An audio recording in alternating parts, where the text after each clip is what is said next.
আসসালামু আলাইকুম প্রিয় শিক্ষার্থী বন্ধুরা, আজকের ভিডিওতে আমরা ব্যঞ্জন বর্ণগুলো আবার অনুশীলন করব। কি করব? ব্যঞ্জন বর্ণগুলো অনুশীলন করব। তাহলে চলো একদম শুরু থেকে শুরু করি। প্রথমে ক, এই এভাবে ক। তারপর কি বলতো? খ, ক খ। তারপর এই গ, ক খ গ।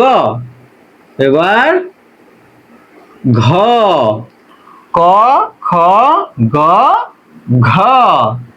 তারপর উ, এটা কি লিখেছি? উ। তারপর কি? তারপর হচ্ছে চ। তারপর ছ। তারপর বর্গীয় জ। তারপর ঝ।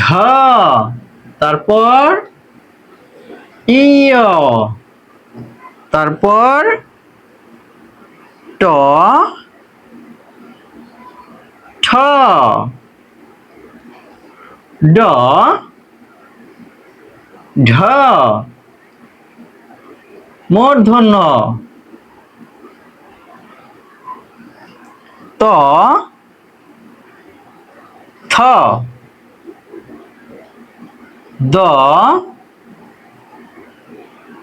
ধ, দ, ধ। তারপর দন্ত ন। এখনো যারা আমার চ্যানেলটিকে সাবস্ক্রাইব করনি অবশ্যই চ্যানেলটিকে সাবস্ক্রাইব করে দিবে। ত, থ, দ, ধ, দন্ত ন। তারপর প, প এর পর ফ, ব, ভ। তারপর ম। এখানে আমরা ম পর্যন্ত লিখেছি। চলো আরো একবার রিভিশন দেই। ক, খ, গ, ঘ, উ, চ, ছ, বর্গীয় জ, ঝ, ইয়, ট, ঠ, ড, ঢ। মূর্ধন্য ত, থ, দ, ধ, দন্ত ন। প, ফ, ব, ভ, ম। তারপর আমরা কি লিখবো বলতো? ম এর পর কি হয়? ম এর পর জ। কি হয়? জ। এই জ, অন্ত্যেষ্ঠ জ, জ। তারপর এই হলো বয়শূন্য র, জ, র। তারপর ল,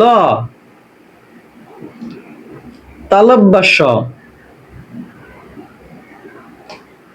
জ, র, ল, তালব্য শ।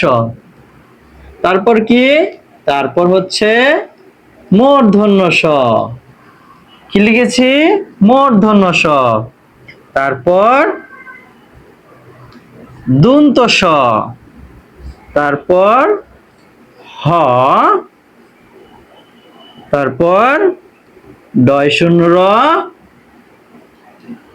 ঢয়ে শূন্য র, অন্ত্যেষ্টিয়, খণ্ডত্ব, অনেস্বার, বিসর্গ, চন্দ্রবিন্দু। জ, র, ল, তালব্য শ, মূর্ধন্য ষ, দন্ত স, হ, ডয় শূন্য র, ঢয় শূন্য র, অন্ত্যেষ্টিয়, খণ্ডত্ব, অনেস্বার, বিসর্গ, চন্দ্রবিন্দু। আরো একটি বর্ণ আছে, সেটি হলো যুক্ত খ। এই যুক্ত খ বা আমরা ক্ষীয় বলে থাকি। যুক্ত খ এই শব্দটাই গঠিত হয় ক যোগ মূর্ধন্য ষ সমান যুক্ত খ। তাহলে আজকের মতো এ পর্যন্তই। ভিডিওটি যদি তোমাদের কাছে ভালো লাগে তাহলে অবশ্যই চ্যানেলটিকে সাবস্ক্রাইব করে দিবে এবং ভিডিওতে একটি লাইক করে দিবে। ধন্যবাদ সবাইকে।